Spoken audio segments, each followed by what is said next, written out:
محترم حاضرین جمعہ، دنیا جس میں ہم رہتے ہیں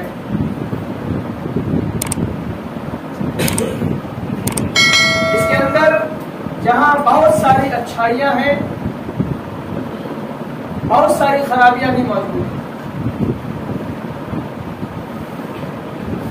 اور انسانوں کی ذہنیت اللہ رب العالمین نے ایسی بنائی ہے، انسانوں کی فطرت کو اللہ رب العالمین نے اس ڈھنگ میں ڈھالا ہے کہ انسان دونوں چیزوں کو اختیار کر سکتا ہے۔ ان دونوں چیزوں میں کون سی چیز انہیں کامیابی اور کامرانی سے ہمکنار کرے گی اور کون سی چیز انہیں خائب و خاسر، ناکام و نامراد اور ہر میدان میں خسارہ دلائے گی، اس چیز کی بھی سمجھ، اس چیز کی بھی فہم اور اس چیز کی بھی صلاحیت انسانی ذہن کو اللہ رب العالمین نے دیا۔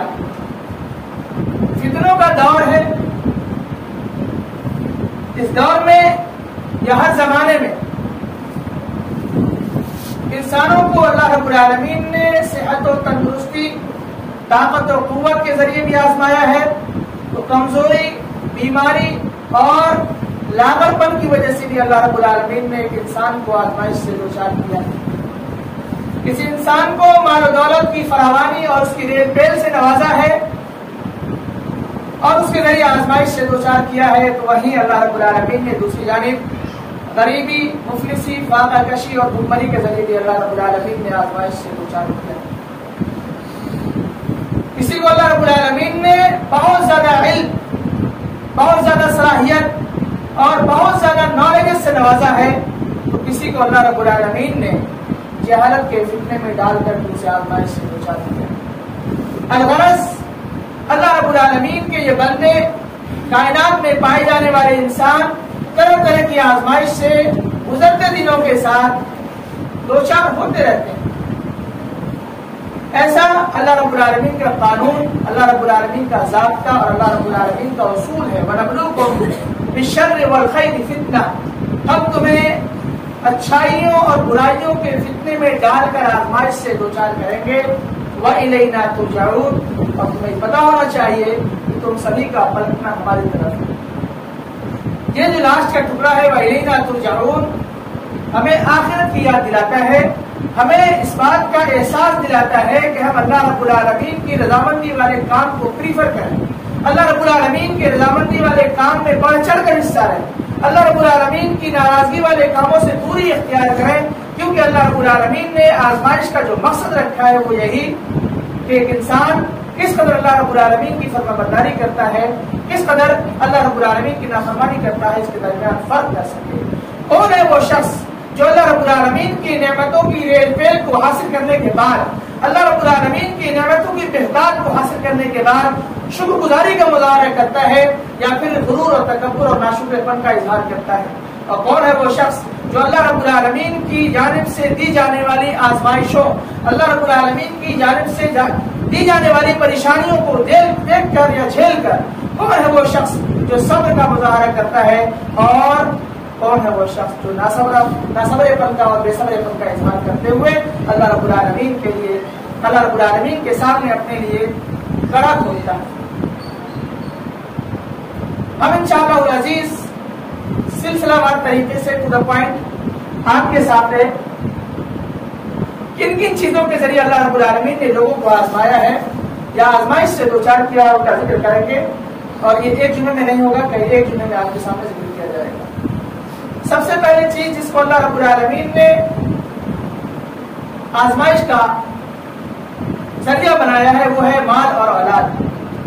اللہ رب العالمین نے قرآن کریم کے اندر ارشاد فرمایا انما اموالکم واولادکم فتنہ واللہ عندہ اجر عظیم، کہ تمہارے لیے مال اور یہ تمہاری اولادیں تمہارے لیے فتنے کا سامان ہے، واللہ عندہ اجر عظیم، اور بہترین اجر، بڑا اجر اللہ رب العالمین کے پاس ہے۔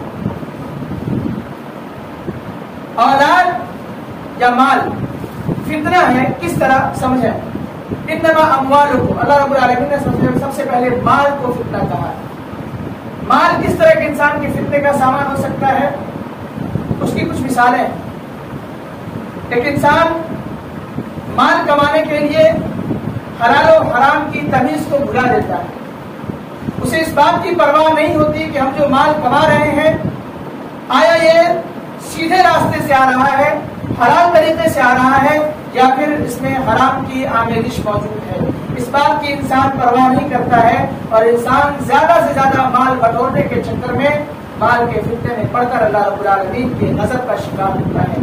یہی وجہ ہے کہ آج کل لوگ مالدار ضرور ہیں لیکن ذہنی سکون, ذہنی اطمینان اور قلبی جو چین ہونا چاہیے وہ انسان کھو چکا ہے, کیونکہ انسانوں کے ذہنی سکون کا راز مال کے اندر موجود نہیں ہے بلکہ اللہ رب العالمین کے تقوی کے اندر موجود ہے, اللہ رب العالمین کے ڈر کے اندر موجود ہے.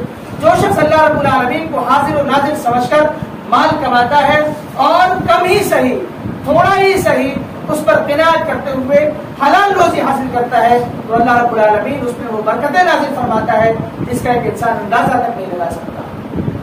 مال کا دوسرا فتنہ کیا ہے؟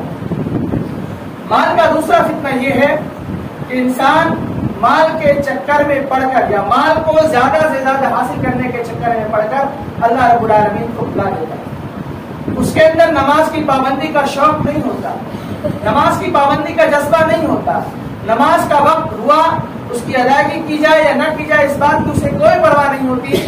اسے صرف اور صرف پرواہ ہوتی ہے تو اللہ رب العالمین کی جانب سے دی جانے والی مال کو زیادہ سے زیادہ اپنے حصے میں کرنے کی پرواہ ہوتی ہے. یہ وجہ ہے کہ لوگ آپ دیکھ سکتے ہیں پوری دنیا میں صرف جمعہ کو لوگ حاضر ہوتے ہیں, 5 وقتہ نمازوں میں عام طور پر لوگ غائب رہتے ہیں. 1 صف 2 صف 3 صف اور بہت سے بہت 5-7 صف لوگ رہتے ہیں, لیکن عموماً جو جمعہ میں لوگ تعداد کی نظر کس تعداد میں نظر آتے ہیں عام دنوں میں وہ تعداد مسجدوں میں موجود نہیں ہوتی. اس بات کی واضح دلیل ہے کہ انسانوں کو کاروبار میں, انسانوں کو مال و دولت کی چاہت میں, انسانوں کو پراپرٹی کی خواہش نے اپنے چنگل میں دبا لیا ہے, اپنے چنگل میں پھنسا لیا ہے اور اس قدر پھنسا لیا ہے کہ اللہ رب العالمین کو بھی بھلا بیٹھا ہے. اس قدر اللہ رب العالمین ایک انسان کو آزمائش سے بچا دیتا ہے. مال کا ایک فتنہ یہ بھی ہے کہ جب آپ کے پاس اللہ رب العالمین کا مال آئے تو آپ اللہ رب العالمین کے اس نعمت کو پانے کے بعد کس قدر شکریہ کا اظہار کرتے ہیں, کس قدر اللہ رب العالمین کے سامنے اپنے سر تسلیم کو خم کرتے ہوئے کہتے ہیں کہ اللہ جو کچھ دیا ہوا ہے تیرا ہے, جو کچھ دیا ہوا ہے تیری جانب سے آیا ہے, اے اللہ رب العالمین میں اس پر تیرا شکر ادا کرتا ہوں. اور بہت سارے ایسے بندے ہیں جو اللہ رب العالمین کے ناشکر پر کا اظہار کرتے ہیں اور یہ کہتے ہیں, قارون کا جملہ بولتے ہیں, انما اوتیتہ علی علم عندی, میرے پاس جو مال ہے, میرے پاس جو سمپتی ہے, میرے پاس جو جائیداد ہے وہ میری صلاحیت کی بنیاد پر ہے, میرے علم کی بنیاد پر ہے, میں نے اپنی لیاقت کی بنیاد پر, اپنی تجارت کی بنیاد پر, اپنے ہنر کی بنیاد پر ان چیزوں کو حاصل کیا ہے. یاد رکھیے اگر اس قسم کا جملہ تو کوئی کہتا ہے تو انہیں پتا ہونا چاہیے کہ قارون کا یہ جملہ تھا, انما اوتیتہ علی علم عندی. لوگوں نے انہیں احساس دلایا تھا کہ تم اس قدر تکبر میں اور غرور میں چور مت ہو جاؤ. کیوں؟ کیونکہ اللہ رب العالمین نے جو مال تمہیں دیا ہے وہ چھین بھی سکتا ہے, اس بات کا تمہارے اندر اعتقاد ہونا چاہیے. اسی موقع سے قارون نے کہا تھا انما اوتیتہ علی علم عندی, مجھے کوئی اللہ نے مال نہیں دیا ہے, میرے پاس جو خزانہ ہے وہ میری علم کی بنیاد پر مجھے ملا ہے. نتیجہ کیا ہوا؟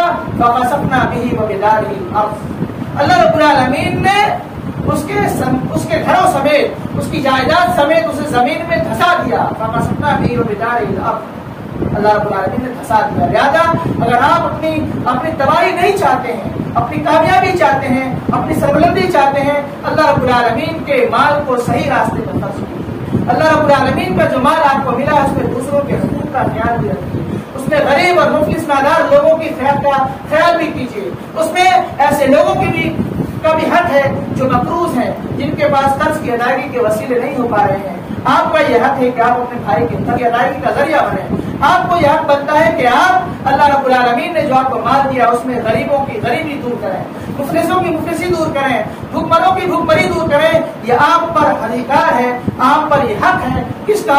آپ کے مال کا, کہ آپ اپنے غریبوں کو اس کا خیال کریں, کیونکہ یہی شکر گزاری کا ذریعہ ہے. مال کی شکر گزاری کا ذریعہ آپ جتنا زیادہ اللہ رب العالمین کے راستے میں خرچ کریں گے اللہ رب العالمین اس میں مزید برکت عطا فرمائے گا. لہذا مال کے فتنے سے بچیں. اولاد کس قدر فتنہ ہے, اولاد کا ہونا یا نہ ہونا دونوں فتنہ ہے. اولاد اگر نہیں ہے, اللہ رب العالمین نے اسے اولاد سے نہیں نوازا ہے, شادی کو 4 سال 5 سال 10 سال گزر گئے، اولاد کی محرومی ابھی تک ساتھ ہے، تو پھر انسان بے چین ہو جاتا ہے، بے قرار ہو جاتا ہے، پریشان ہو جاتا ہے، اور اللہ رب العالمین کے سامنے اولاد کے لیے ہاتھ پھیلانے کے بجائے غیروں کے درباروں کا چکر لگانا شروع کر دیتا ہے۔ یہ بھی ایک عظیم فتنہ ہے، اور یہ اتنا خطرناک فتنہ ہے، اتنا خطرناک فتنہ ہے کہ اہل سنت والجماعت کے افراد بھی اس فتنے سے بچے ہوئے نہیں۔ آپ کو اللہ رب العالمین کی تقدیر پر ایمان نہیں ہے، اللہ رب العالمین نے آپ کی قسمت میں جو چیزیں لکھی اس پر آپ کا توکل نہیں ہے، اللہ رب العالمین نے آپ کی قسمت میں جن چیزوں کو فٹ کیا ہے، جن چیزوں کو آپ کے مقدر میں لکھا ہے، اس پر آپ کا بھروسہ نہیں۔ یہی وجہ ہے کہ آپ اللہ رب العالمین کی تقدیر پر ایمان نہیں رکھتے، یہی وجہ ہے کہ آپ اللہ رب العالمین کی جانب سے نہ دی جانے والی اولاد کی وجہ سے غیروں کے درباروں کا چکر لگاتے ہیں۔ یہ الگ بات ہے کہ آپ کی اولاد نہیں ہو رہی ہے، اس میں عورت یا مرد میں سے کسی کے اندر کمی ہو سکتی ہے۔ اللہ رب العالمین نے قرآن مجید میں فرمایا یَهَبُ لِمَن يَشَاءُ إِنَاثًا وَيَهَبُ لِمَن يَشَاءُ الذُّكُورَ أَوْ يُزَوِّجُهُمْ ذُكْرَانًا وَإِنَاثًا وَيَجْعَلُ مَن يَشَاءُ عَقِيمًا إِنَّهُ عَلِيمٌ قَدِيرٌ۔ محترم سامعین، اللہ رب العالمین نے قرآن کریم کے اندر ایک اصول بتا دیا کہ اللہ رب العالمین بہتوں کو صرف بیٹے دیتا ہے، بہتوں کو صرف بیٹیاں دیتا ہے، بہتوں کو دونوں دیتا ہے، اور بہتوں کو کچھ نہیں دیتا۔ یہ اللہ رب العالمین نے قرآن کریم کے اندر کہہ دیا ہے، اور یہ فرما دیا ہے اللہ رب العالمین بہتر جاننے والا ہے، اور وہ بہتر قسمت بنانے والا ہے، بہتر اندازہ لگانے والا ہے۔ یہ دیکھنا چاہتا ہے اللہ رب العالمین کہ آپ کی قسمت میں اللہ رب العالمین نے جو اولاد کی محرومی رکھی ہے، اس پر آپ صبر کرتے ہیں یا پھر واویلا مچاتے ہیں، بے چینی کا مظاہرہ کرتے ہیں۔ آپ علاج کروائیں، علاج کے ذریعے اگر اللہ رب العالمین آپ کو اولاد دے دیتا ہے، بہت عظیم نعمت، لیکن اللہ کے واسطے مزاروں کا چکر نہ لگائیں، باباؤں کا چکر نہ لگائیں، کیونکہ اولاد دینے والی ذات اللہ کی ذات ہے، اور نہ دینے والی ذات بھی اللہ کی ذات ہے۔ لاکھ آپ واویلا مچا لیں، لاکھ پریشان ہو جائیں، لاکھ تگدو کر لیں، اگر آپ کی قسمت میں اولاد نہیں ہے تو نہیں ملنے والی ہے۔ اس بات کو اپنے ذہن میں گرے باندھ لیں، اپنے دماغ میں اس بات کو اچھی طرح بٹھا لیں۔ اللہ رب العالمین اولاد دیتا ہے تو کس طرح دیتا ہے؟ اولاد کی تربیت آپ کے لیے بہت بڑا چیلنج ہوتا ہے۔ آپ کی اولاد آپ کے لیے فتنے کا سامان کس طرح بنتی ہے؟ آپ کی اولاد بے ارادی کا شکار ہو جاتی ہے، آپ کی اولاد سماج و معاشرے کے لیے تباہی کا سامان پیدا کرنے والی بن جاتی ہے۔ ایسا کیوں؟ کیونکہ اس میں آپ کی تربیت نہیں ہوتی۔ اولاد کی تربیت ماں کے گود سے شروع ہوتی ہے۔ ماں کی گود کو بچے کا سب سے پہلا مدرسہ کہا جاتا ہے۔ جس ماں کے گود میں موبائل فون ہو، جس ماں کے گود میں ٹی وی موجود ہو، جس ماں کے گود میں سنیماؤں اور سیریلوں کی ہیروئن کی باتیں موجود ہوں، ان کے بچے کس قدر تربیت یافتہ ہو سکتے ہیں آپ اندازہ لگا سکتے ہیں۔ لہذا اولاد آپ کے لیے فتنے کا سامان ہے۔ آپ کی اولاد تربیت یافتہ اسی وقت ہو سکتی ہے جب آپ اپنے بچوں کے سامنے پازیٹیوٹی کو پیش کریں گے، مثبتات کو پیش کریں گے، جو سکاراتمک چیزیں ان چیزوں کو اپنے بچوں کے سامنے پیش کریں گے، تب جا کر آپ کی اولاد آپ کے لیے خیر کا سامان بنے گی، آپ کے لیے ولد صالح بنے گی، سماج و معاشرے کی اتھان کے لیے، سماج و معاشرے کی ترقی کے لیے آپ کی اولاد کا علامت ثابت ہو سکتی ہے۔ ورنہ پھر اگر آپ کی یہی بے روی رہی، اپنی اولاد کے تعلق سے اسی طرح لاپرواہی رہی، تو پھر جان لیجئے آپ کی اولاد آپ کی دنیا کو بھی خراب کر سکتی ہے اور آپ کی آخرت کو بھی خراب کرنے کے لیے کافی۔ حاضرین کرام، آپ کی اولاد دوسرا فتنہ کس طرح بن سکتی ہے؟ آپ کی اولاد دوسرا فتنہ اس طرح بن سکتی ہے کہ بہت سے لوگ اپنی اولاد کی کثرت کی بنیاد پر فخر کرتے ہوئے دکھتے ہیں۔ ہمارے پاس 7 لاٹھیاں ہیں، ہمارے پاس 10 لاٹھیاں ہیں، کون ہے جو میرا مقابلہ کر سکے؟ کون ہے جو میرے سامنے ہست پگریبا ہو سکے؟ کون ہے میرے سامنے جو لڑائی کر سکے؟ کون ہے جو میرے سامنے مقابلہ آرائی کر سکے؟ یہ بھی ایک فتنہ ہے۔ اللہ رب العالمین نے آپ کو اولاد دیا ہے اس وجہ سے تاکہ آپ اللہ رب العالمین کا شکر ادا کریں، اللہ رب العالمین کے لیے اپنی اولادوں کو ایسی تربیت میں ڈھالیں کہ آپ کی اولاد دین کی سربلندی کے لیے کام کریں، سماج کی سربلندی کے لیے کام کریں، اعلاء کلمت اللہ کے لیے کام کریں۔ آپ کی اولاد اللہ رب العالمین کی رضامندی اور خوشنودی والے کام کریں، اور آپ کے مر جانے کے بعد یہ اولاد آپ کے لیے صدقہ جاریہ بنے۔ اللہ رب العالمین نے آپ کو اولاد اس لیے دیا، نہ کہ آپ کو اس لیے دیا کہ آپ لوگوں سے کہتے تھے کون ہمارے سامنے لڑنے کی طاقت رکھتا ہے، کون ہمارے سامنے مقابلہ آرائی کی طاقت رکھتا ہے۔ ان چیزوں کے لیے آپ کو اللہ رب العالمین نے اولاد نہیں دی۔ یہی وجہ ہے کہ اگر آپ اس قسم کی چیزیں اپنے ذہن میں پالیں گے تو اللہ رب العالمین جو آپ کو اولاد دیا ہے ایکسیڈنٹ کے ذریعے مار بھی سکتا ہے۔ آج کسی دوست نے واٹس ایپ پر اسٹیٹس لگایا کہ میرے چچا جان بھائی ایکسیڈنٹ میں چلے گئے۔ آج کی بات، آج ہے رات 11 بجے کی بات۔ اللہ رب العالمین مرحوم کی مغفرت فرمائے. اسی طرح انسان اللہ رب العالمین اولاد کو چھین سکتا ہے، اسی لیے اللہ رب العالمین کی کسی بھی نعمت کو پانے کے بعد تکبر اور غرور کا مظاہرہ نہ کریں، بلکہ ایک ایک نعمت اللہ رب العالمین کی آپ کی ایسی ہے، آپ پر ایسی ہے جس پر آپ اللہ رب العالمین کا شکر ادا کریں. تبھی جا کر آپ کی اولاد بابرکت ثابت ہوگی، آپ کا مال بابرکت ثابت ہوگا، آپ کی صحت و تندرستی بابرکت ثابت ہوگی، اور آپ کا علم لوگوں کے فلاح و بہبود کا کام آئے گا. لہٰذا اللہ رب العالمین سے اس چیز کی توفیق طلب کریں. اللہ رب العالمین نے آپ کو اولاد دی ہے، اس کی بہتر تربیت کیسے کریں. آج کل لوگ اسکولوں اور کانوینٹوں میں پڑھانے کے لیے زیادہ دلچسپی رکھتے ہیں، اس سے کوئی منع ہی نہیں ہے. آپ اپنے بچوں کو انگریزی تعلیم، دنیاوی تعلیم اور اصلی تعلیم سے روشناس کرائیں، لیکن اس سے پہلے آپ مسلمان ہیں، اس بات کو بھی یاد رکھنا چاہیے. تم شوق سے کالج میں پڑھو، پارک میں جھولو. پر الہ آبادی کا بہت بڑا شعر ہے، ایک مصروں میں شعر ہے، اس کا مفہوم یہ ہے کہ اپنے بچوں کو جہاں چاہے پڑھائیں، جن چیزوں میں چاہے اپنے بچوں کو داخل کروائیں، لیکن آپ کا بچہ پہلے مسلمان ہے، اس بات کا احساس اپنے بچے کے دل و دماغ میں بٹھائیں، تاکہ ان کے اندر اللہ رب العالمین کی توحید کا احساس ہو، اللہ کے رسول کی رسالت اس کے دل و دماغ میں بیٹھ جائے کہ اس کی حقیقت کیا ہے، اللہ رب العالمین کی حقیقت کیا ہے، ہماری حقیقت کیا ہے، ہمیں دنیا کے اندر کیوں پیدا کیا گیا ہے، ہماری مقصد تخلیق کیا ہے. ان چیزوں کو اپنے بچوں کے دل و دماغ میں بٹھائیں تاکہ آپ کا بچہ دیندار بھی رہے اور جہاں چاہے جس میدان میں چاہے اپنے کارہائے نمایاں سے آپ کا نام، دنیا کا نام اور اپنے ملک اور قوم و ملت کا نام روشن کریں. اس بات کی مناہی بالکل نہیں. لہٰذا سب سے پہلے اپنے اولاد کو دین کی تعلیم سے روشناس کریں، اللہ رب العالمین کی وحدانیت ان کے دل و دماغ میں راسخ کریں، اللہ رب العالمین کی الوہیت، اللہ رب العالمین کی ربوبیت اور اللہ رب العالمین کے اسماء و صفات کی حقیقت کیا ہے، اپنے بچوں کے دل و دماغ میں اس بات کو بٹھائیں. کیونکہ اللہ رب العالمین آپ سے یہ نہیں پوچھے گا کہ آپ نے اپنے بچوں کو تعلیم کیا دی، آپ یہ ضرور پوچھے گا کہ آپ نے بچوں کی تربیت کیسے کی، کس نہج پر کی، کس طریقے پر کی، کس ڈھنگ میں کی، آپ کے بچوں نے اللہ رب العالمین کے بارے میں کس قدر جانا، اللہ کے رسول صلی اللہ علیہ وسلم کے بارے میں کس قدر جانا، اس بارے میں آپ سے ضرور پوچھ گچھ ہوگی. لہذا اللہ رب العالمین کی اس پوچھ گچھ میں ثابت قدم رہنے کے لیے، اس امتحان میں پاس ہونے کے لیے اپنی اولاد کو دیندار بنانا ہوگی، اپنی اولاد کو دین کے ڈھانچے میں ڈھالنا ہوگی، اپنی اولاد کو دینداری سکھانا ہوگی، تاکہ آپ کی اولاد آپ کی دنیا میں بھی کامیابی کے لیے سامان بنے اور آخرت میں بھی اللہ رب العالمین آپ کی سربلندی کا سامان پیدا کرے. کیونکہ ایک اولاد جب اللہ رب العالمین اپنے ماں باپ کے لیے دعا کرتی ہے تو اللہ رب العالمین اس کے بدلے اس کی مغفرت فرماتا ہے، اس کے درجات کو بلند فرماتا ہے. ایک انسان اللہ رب العالمین جنت میں ایک انسان دیکھتا ہے، ایک انسان اللہ رب العالمین کی سزا میں یہ نعمت ہے، لیکن اچانک اس کا درجہ بڑا کر دیا جاتا ہے، عذاب میں کمی کر دی جاتی ہے. وہ بندہ اللہ رب العالمین سے پوچھتا ہے، اللہ رب العالمین میرے ساتھ ایسا کیسے ہوا، میں بھی اس عذاب میں تھا یا اس انعام میں تھا، عذاب میں کمی یا انعام میں اضافہ کیسے ہو گیا.